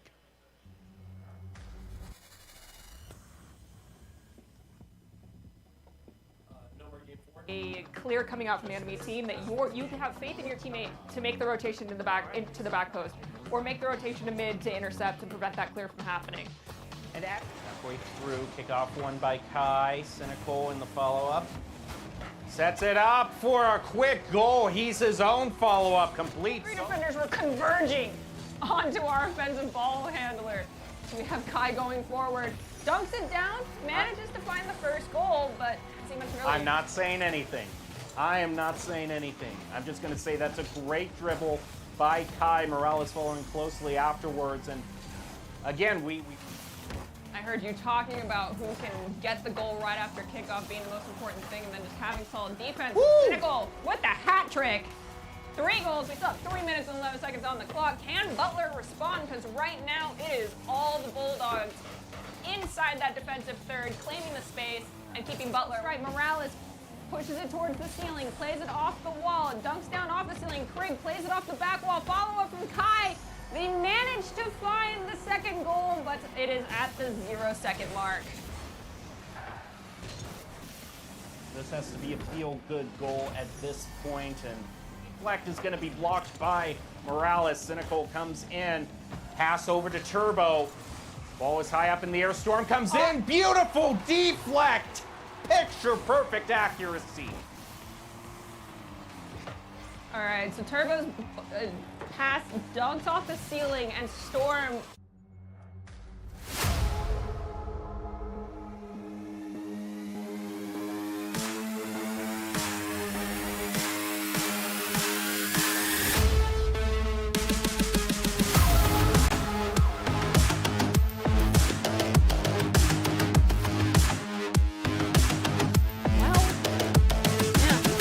Back to the NACE Star League studio. I'm your host, Artemis Rain, and joining me is Colin Majunka, and we just got done with 2 back-to-back games that introed with a nearly double regulation time. Game 1. Colin is giggling over here. I believe yours was a little bit longer than mine. However, you think we're going to have a 3rd game in a row that's going to start out with an overtime Game 1? I'm going to say, for mercy's sakes, no. I do think this is the one. So we're going back to back with these. It was iterated beforehand that these teams we have similar situations going into it. I just think a 3rd time's a charm just not going to exist here. It's quite literally the records are same, the stakes are same. They're all East Division as well. They're in different leagues, but they're all East teams. So it's just too much of a similarity. The 3rd time would be like the black cat walking underneath the ladder. It is spooky season, though, so just you saying that alone is enough to convince me we're probably going to see an overtime in Game 1. With that being said, we can take a quick look at the story that we've had thus far today with the first 2 matches that we had. It was Rochester taking on Sunny Farmingdale, followed up by King University taking on Butler, and Rochester ended up being victorious with a 3-1 victory. King University in a 3-0 sweep, and now it is time for Florida Tech going against Maryville. Do you have a prediction? Is it going to be 3 games, 4 games, 5 games? I think it's going to be 3. I think we're going to stick on the trend of 3. I think for both of these teams, they're both relatively stacked rosters. They both, you know, if we're talking about it, they have an SSL. On the side of Maryville, they have 3 SSLs that they're going to have for their availability as well. But I've said it before. I mean, it's just don't count the underdog. They sort of have that ability to sneak up on you when they do. But it's going to be tough. It's going to be tough. Well, for these teams, you mentioned the SSL. That's actually DASK for Florida Tech. And then we have Beast and Feastum, one of those fun-to-say names that Jacob always loves. ALO and Sloth for the side of Florida Tech. On Maryville, we got Stealth, Knight, and Calyx.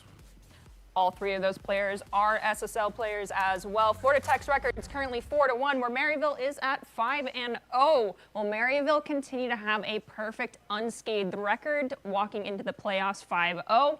Or is it going to be Florida Tech to walk away with a 5-1 competitive record? Your face and your eyes are telling me, Artie, don't you dare try to ruin someone's competitive record this late in the season. Maryville's such, not even just like a strong Rocket League team. They're such a strong university across several of the esports teams that they have in the entirety. So it's just, I feel they got a certain record, certain pride to uphold, and I really don't think they're going to let it down this game. Maryville's name definitely carries weight, but the question is, can their Rocket League players carry that weight on their shoulders as well as the stress of trying to maintain this 5-0 record and go into the 6-0? Well, you've got 5 minutes to figure out if their record remains unblemished or not as we intro into game number 1. I predicted an overtime. Colin is begging that we don't see one for everyone's mental well-being, but of course, I am fueled by chaos every single day of my life, so I am perfectly fine with an overtime. You know, I'm going to call it. It's not going to be game 1, it's going to be game 2. You're gonna, so you do predict an overtime, but not game 1. Just to be on the bandwagon. I'll hop on. All right. I'll hop on the bandwagon, but it. I'm going to be a little different. I'll be a little different. I'll say game 2. It's quirky. I'm a little quirky, just a little bit. Well, as we go into kickoff, Beast and Feaston attempted to send it into the defensive third. Knight volleys it right back across. All 3 members of Florida Tech bunched up into that back area of their half of the field. It's going to be Beast and Feaston flicking it forward. Knight elevates, pops it to the wall where Stealth is waiting. Stealth attempts to get a nose on it, does not, lands on the ground, has a stolen away. Follow-up touch from Knight, top right corner. All 3 members caught off guard for Florida Tech. That's goal number 1, going over to Maryville. Simple little pop into the top right bins. Knight just finds the opportunity, finds that there's a teammate not with their wheels planted to the ground and not close enough to really pose a threat. Just got to put a soft little touch into that top right corner. That's all it's going to take. Now off the kickoff, Florida Tech is going to win that just a little bit. But Knight now has a lot of the possession here, typically where you want to stand, going for the air dribble. Pretty close to own goal, though. Not close enough, though, to really pose a threat. Now Kai's going for a bit of solo play. Is able to get over 1, but not able to get past the defender. Dask on the back foot, though, able to disrupt Stealth a little bit, but the ball is still off the backboard, also defended well. But Knight and this Maryville team are unrelentless, and there's a demo. Is there a double? There is, but it's not quite on target. It's going to go out just a bit outside. Seeing the ball in the defensive third from Maryville. Attempt to clear by Stealth is thwarted by Beast and Feaston. ALO off the wall, tries to corral it. Knight brings it forward, taken away by Dask. Dask with possession, has Beast and Feaston waiting in the wings. Challenges Stealth for possession. Stealth wins out the battle, brings it to midfield stripe. ALO applying pressure to Knight, but Knight breaks away, gets a couple of touches. It flies across the top crossbar, goes to the other side of midfield stripe. Alex tries to pop it past ALO. ALO makes contact, 50-50, favors Stealth. Stealth sent it to the back wall. Dask is there, but the follow-up touch from Stealth is perfect. Nasty. That is goal number 2 for the side of Maryville. Out of nowhere in the POV that we were looking at there, the flip reset off the ceiling was great. Just the reset of the flip is actually what it is, not a flip reset. A little bit of a tongue twister. You say that 5 times real fast, but now back to the game. Dask in the air, does get a bit of a pinch, sends it back to the corner with the help. ALO Beast facing gonna get a touch, a bit of an open net though. Where there was a beat by Knight. Dask is able to get a pinch with the sidewall though. Alo gets bumped out of play, but is conveniently back in play because of that bump. Decides to play it low, gets the flip. Little contest, Dask gonna send it to the red corner here. Calix gets bumped. Beast and Phaeton able to put a soft touch on net, defended out by Knight. Bit of a pinch, sends it back to the red corner here. Stealth, get it one more touch, get a couple other, get it past Des. Now looking for a teammate in the midfield here. Opts to go around them instead. Is there a follow-up? There is. And that's the kind of smart forward-thinking play ahead you're looking from a team named Maryville.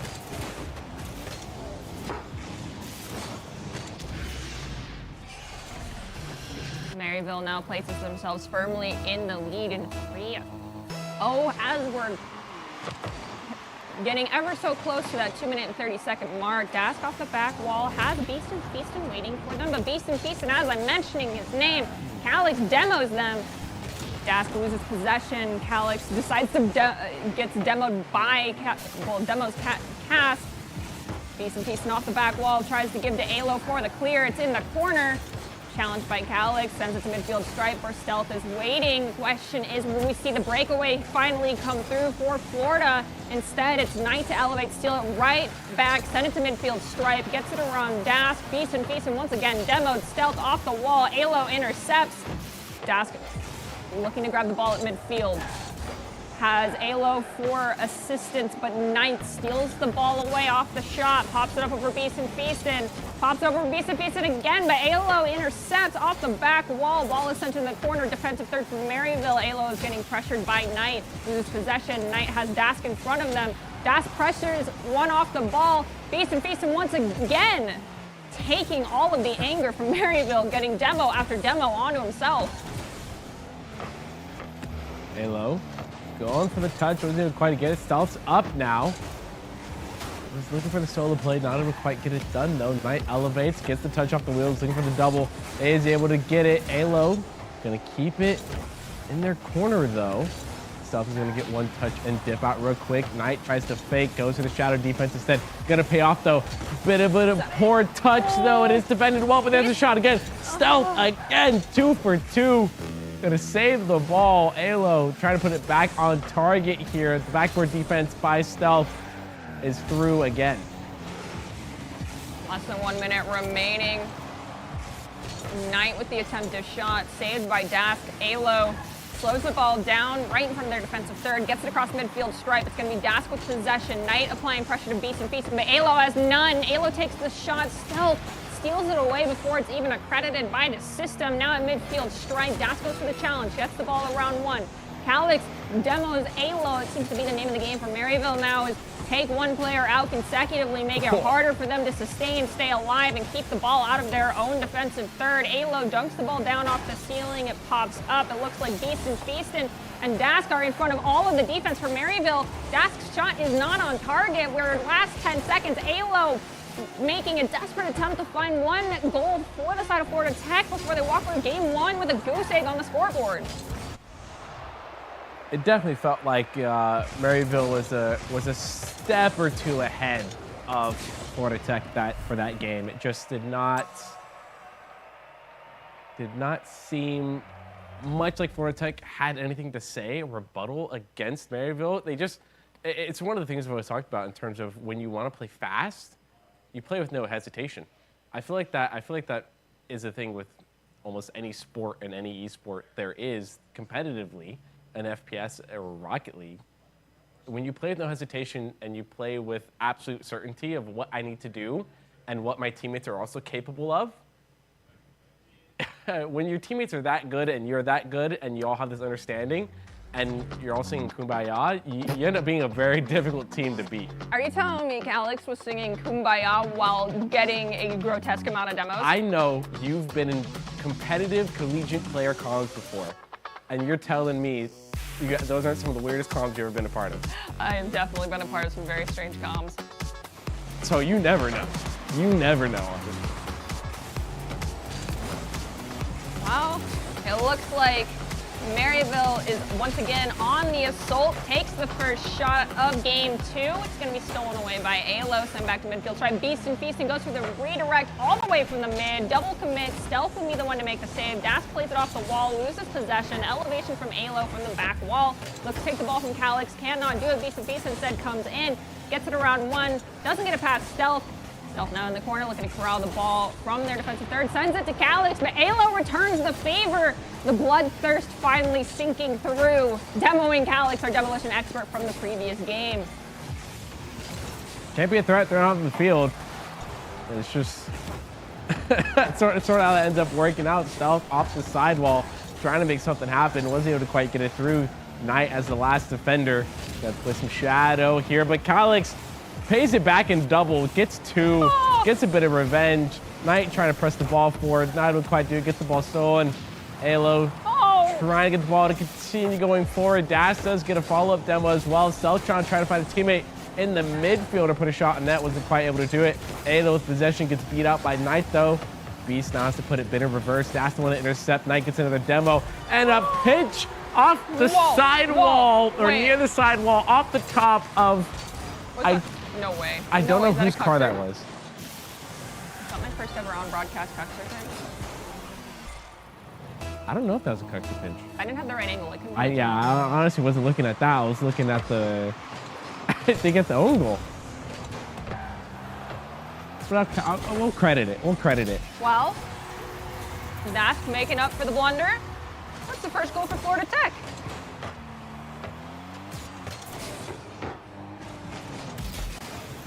Right, just solid all in around. Way to play Rocket League, takes advantage of a good position for the ball and puts a solid shot on net. And now this game is 1-1, complicated 0. Oh, with Das gets sent flying. Stealth may find a teammate in the midfield. Calix with a shot, relatively open net. Feast gets the defensive save though. Now on the offensive, gonna play it slow, gets the ball taken away from Calix as Das is there to respond. Now Stealth trying to play off the teammate there, gets a good pinch off the ceiling. Might try to stick with it, not able to do it. Calix there to try and put another shot on net. Also not able to put it in. Knight slows it down off the backboard. Knight challenged by Das, sent to the midfield. Alo pushes forward in front of Stealth, tries to get in the passing lane, sends Beast and Feasting to do so. The redirect sends it to the side. Now it's right in front of the net. Goes across midfield stripe. Das has the opportunity. There's no one home, but it hits the goalpost and is cleared by Stealth. Back to the defensive third for Florida State. The open goal served up on the silver platter. Unfortunately, was swiped away. It was not your food. I apologize. It's unfortunately not the angle to find it. Speaking of angles, Knight trying to find one creatively. Calix now setting the ball softly for Stealth. Stealth opts to go low and slow. And it's going to get its way past 2 of Florida Tech's defenders. That puts Maryville now up 2-1. 2 minutes and 20 seconds left. Still quite a bit of game left here, and Florida Tech has shown a bit of signs of life here by putting one on the scoreboard. And a pinch off the ceiling almost found its way in as well. Calix around 1, around 2. Pops up towards the ceiling, drops over to Stealth. Stealth doesn't make contact. Knight takes the shot. Saved by Beast and Feast, and who hasn't been demoed nearly as much in game 2 as we saw in game number 1. Probably breathing a sigh of relief as Das pushes the ball to the back wall. Alo goes to interrupt the defender. Fortunately, does not work out. Beast and Feasting comes back, makes the clear. Calix plays it into the corner. Beast and Feasting again brings it to midfield. Knight grabs it, sends it to Calix, who has 2 defenders commit on making sure Calix does not maintain possession of that ball. Stealth now trying to get a challenge off the ceiling. Not able to get the initial touch, but is able to get a follow-up on it. Puts a shot on net, trying to reach Calix or just bought it in. Knight goes low off the ceiling. Bit of a trouble having the recollection ability, but Calix was there to finish it off for the teammate and make sure Maryville has a pretty solid cushiony zone, I guess, or buffer zone. It's the ever so important 2-goal lead. Very important, and you know, I think as you and Jacob emphasized last game as well, once you start getting above that 3 number, it just starts becoming closer and closer to Final nail in the coffin as a shot gets put on target by Beast, but beautiful defense by Knight there is going to save it out. Now trying to re-click themselves, but Beast going to put another flick. Stealth now credited with another save, the third of the game for Stealth there. Maryville staying alive while Florida Tech's put on a clinic. Knight sends the ball to midfield stripe. Stealth pitches it off the wall, plays it to himself. Off the back wall, it's Calix to come in. Beaston does not find the right elevation. Knight plays it to the wall again, has Calix. Alo attempts to rotate to mid, but the ball is going to go into the back of the net. That's goal number 4 for Maryville. I mean, just textbook flip reset play. I mean, once the flip resets there, it's just you can get so much power on the ball in a second. It's difficult to catch up to once the mechanic's been hit. 39 seconds left in the game. Now that dreaded 3-goal lead, a demo right off the kickoff here. But Dask has possession here, but unfortunately, 0 boost to capitalize on it. Now Stealth might be trying to find a solo play. Gets interrupted by Knight and Alo. Dask with possession, plays it off the wall around Stealth, but does not get it past Calix. Calix is challenged by Dask, who dunks the ball down. Knight comes in to help out their teammate. Alo drops down from the wall, gets it away from Knight for a moment. Calix off the back walls, we're ticking down. Last 7 seconds, Alo on the backboard again, steals it away. Pushes it forward, we have 2 seconds remaining. Now ball hits the ground, that is it, and that's Maryville walking away with a 4-1 victory in game number 2. So we were both wrong, by the way, no overtime. No overtime. Maryville has not let it get to that yet. So, I mean, I credit them for not going there. However, though, we're gonna have to see some pretty stark changes on the side of Florida Tech in order for it to go to an OT like that. Because Maryville is gonna be a high-scoring team. Like, they just are going to have to be. They're just mechanically strong, their team play-wise strong, their game sense smart. So it's just, I feel like the only real way to beat them is either to be gods at defense, which is very difficult to do when you're already down 2 series, or start putting up as many goals as them, which the defensive display they put on that game as well was pretty impressive. So it might just, it's gonna be very hard. Well, I don't know if Calix just decided to pull the plug a little bit on the missile that he was playing as, because Beaston did not end up in the shadow realm for the majority of that game, and Beaston had quite a few saves made for his team.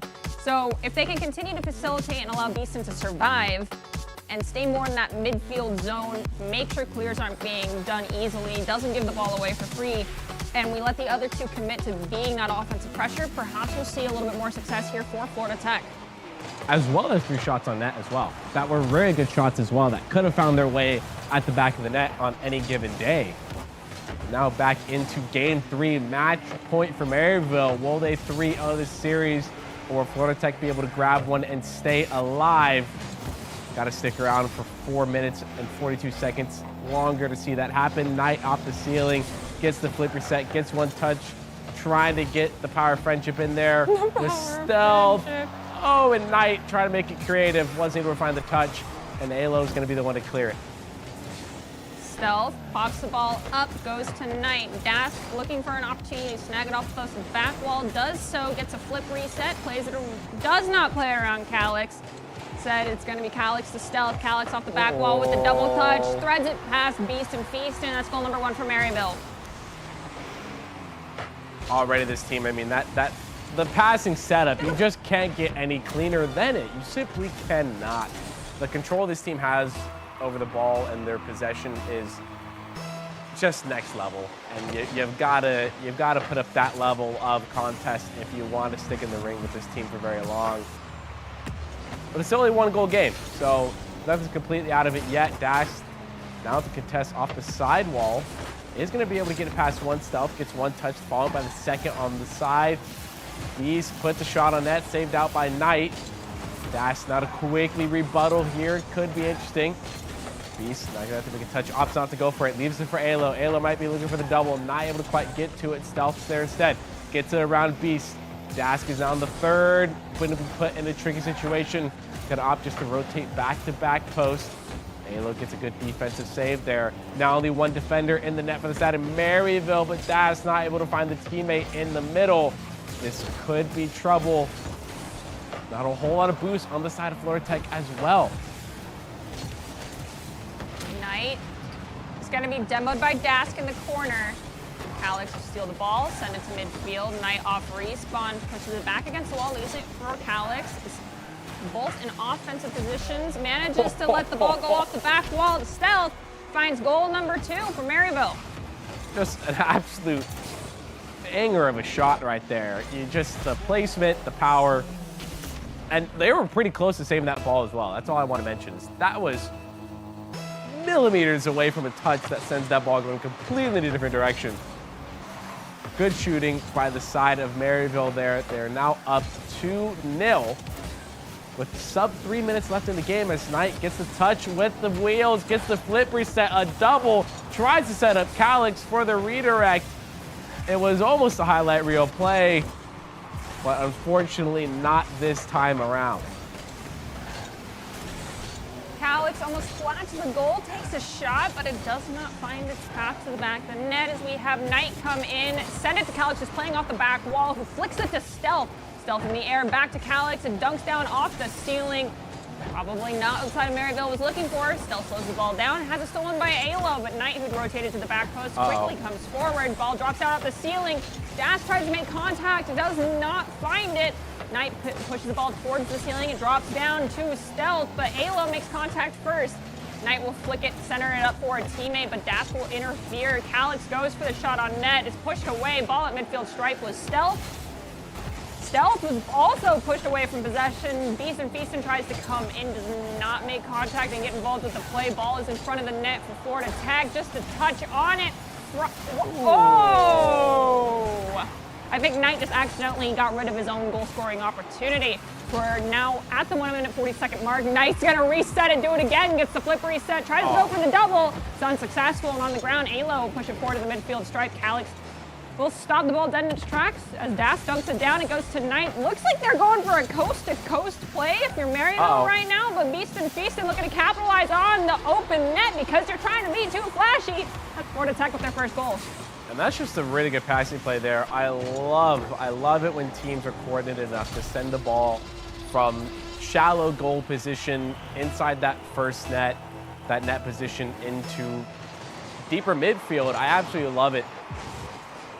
Florida Tech was able to pull it off, and now within this 1-goal lead here, minute 15 left remaining, we saw a similar position as last game, but that does not happen tonight in game 3 as Florida Tech is going to find a over-rotated Maryville and put another one in the back of the net.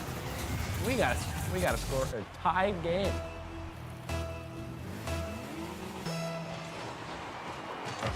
Going to kick off. Dax will push away the other Maryville player attempting to get involved. Feaston to go forward in the defensive third for Maryville. Knight placed off the wall multiple times to himself in the corner. It's going to be Dax who barely pinched the ball away. Alo plays it up and over their own net. Leaves the ball, allows Feaston to come in, but Feaston was too far away. Now it's Knight with possession in the corner. Who's going to challenge Knight? It's going to be Alo.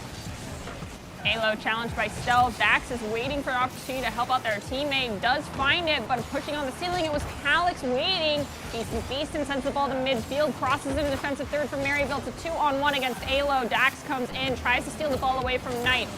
Knight has the ball stolen by Feaston. Stealth off the back wall. It goes straight to Dax.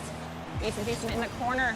Push the ball forward. Calix waited for the opportunity to flick it to Knight. Knight plays it in the corner to Stealth. Off the top crossbar. Calix comes in.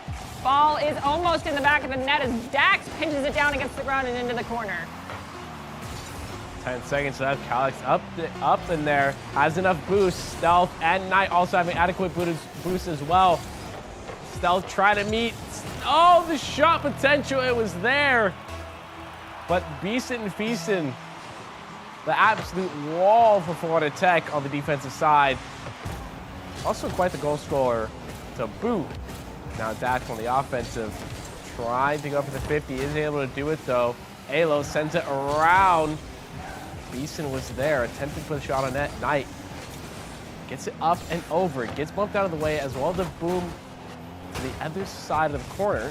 Stealth not going for the contest, is able to do it. Beast decides not to cut, it's not the dash. Dash able to get 57 to the red side. Knight gets one touch, sticking with it, gets one more, puts a shot on net. Beast is the one to save it here. Stealth is going to get a touch. The full boost gets claimed for the side of Florida Tech. Calix is going to get a touch, cut around one, get it under a second, might be able to get it around a third, is able to do it, and meets Stealth on the other side of the net. That is Maryville putting up a beautiful play to end it out in OT. And give Maryville a series W. Well, I was wrong. I predicted game 1. You predicted game 2. And even though he's off screen, I'm going to just say that Jacob, in his mind, because he doesn't have a microphone attached to him right now, said it's going to be game 3 and was correct. I think I did hear that as well. Yep, he's giving us a thumbs up. So yeah, Jacob, you are correct. Game 3 was the overtime game, but Maryville will walk away with a 3-0 victory nonetheless. So congratulations, Maryville. And I really did love to see at the end of the day that Florida Tech kind of came out of their shoes swinging with that final bit where they really found those mistakes that Maryville was making, capitalized on them, and just genuinely stick into it. Because I said it, if they want to stick this to OT, they've got to elevate themselves to a similar caliber of them. And they able to do that for that final bit. They unfortunately were not able to close it out, though. And that's going to be Maryville taking the W. They were the better team today. Well, that is going to wrap up our entire Rocket League broadcast here for NACE Star League. But before we do you have any final thoughts? To the playoffs, baby. Well, what else can I say beyond that? Thank you so much, everyone, for stopping by and watching these games. We have more Rocket League next week, but tomorrow we'll have some Overwatch action. We will leave you with the top 5 plays of the game presented to you by Mavix Gaming Chairs. Feel the difference, and we also want to give a quick thank you to all of our sponsors, including Truth, Extra Life, Dunkin' Donuts, Monster, and Odyssey Elixir. Once again, thank you so much for joining us all. We'll see you again tomorrow with some Overwatch, and join us next Monday for more Rocket League action. Until then, we'll see you later.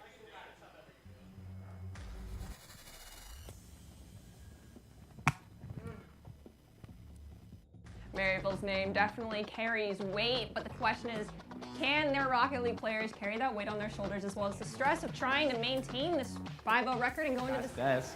Now looking for a teammate in the midfield here. Opts to go around them instead. Is there a follow-up? There is.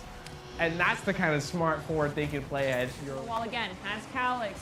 Halo attempts to rotate to mid, but the ball is going to go into the back of the net. That's goal number 4 for Maryville. I mean, just textbook flip reset play. I mean, once the flip reset's there, it's just you can get so much power on the ball in a second. It's so own goal. We'll credit it. We'll credit it. Well, that's making up for the blunder. That's the first goal for Florida Tech.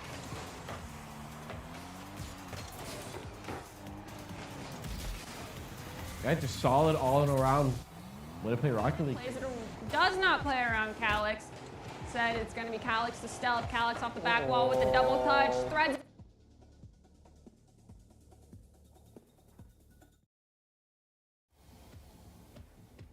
Setup. You just can't get any cleaner than it. You simply cannot. The control of those possession gets beat out by Knight, though. Beast now has to put it in reverse. That's the one to intercept. Knight gets into the demo. And a pitch off the sidewall, or near the sidewall, off the top of...